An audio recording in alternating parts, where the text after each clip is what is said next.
rock and roll the same. Don't give a fuck if I burn out. Don't give a fuck if I fade away. Back to the motor league with me. Before I force to face the wrath of a well-defined public who live by children. Well, it all started, you know, my mom, she always said that I was gonna skate, you know.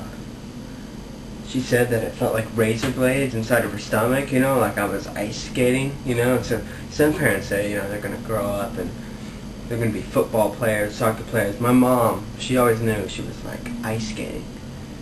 Yeah. But there wasn't a lot of skating in Texas. And so I had to wait for the invention of the rollerblade, and that happened in 1985, and so I was 3, and I jumped on that, you know, following my dream. That's what I was doing, following the dream. Show us all your handicap is great.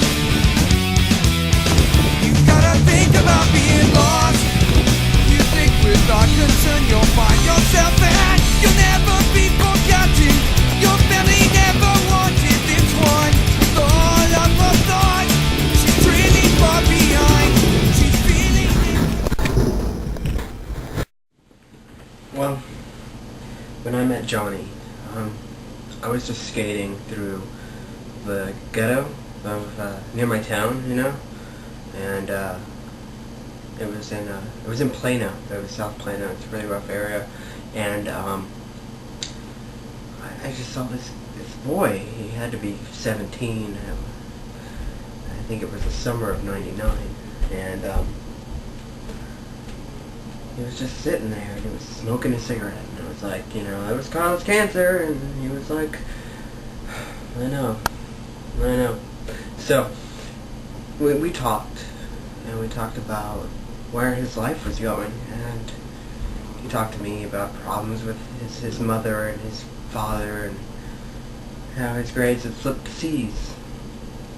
And so I reached down and I took off my skates and I handed it to him, and I said, you need this right now more than I do. And he was transfixed, you know. He just stared. It was a really powerful moment for both of us, I think, and I'm glad I could have been there, you know.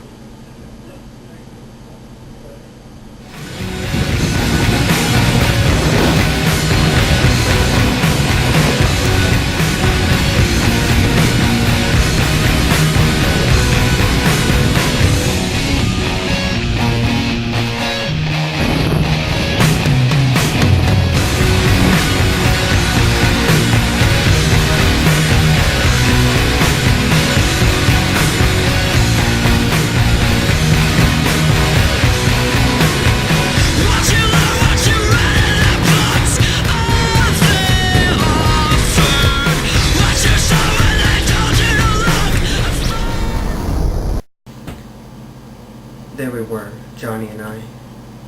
We had to figure out what was next for us. And the answer was Target, because I had given him my skates, and they were having a sale. They had a pair for about $25. It was good, you know, it's a good store. But then, after that, we spent 3 years honing our craft. We went out every day. We also spent a lot of time with Tony Hawk in his video games, and some say that there's not a lot of similarities between skateboarding and rollerblading, but they don't know what they're talking about, because really, it's all wheels. And we got better, and so we decided that we had to keep going, and the only place that could really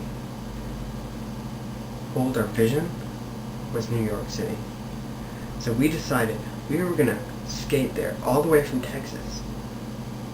We got to the northern part of Dallas before we realized that planes were okay too. We were a little ambitious. So we got there, and the rest is pretty much history. I mean, if you mention Sk8 CreW, that's spelled with an 8 and a backwards W, people know who you are talking about. And we were going to keep going. We're going to keep going every day. We're going to skate, and we're going to send our message of hope about the joy of skating, which is really the joy of life.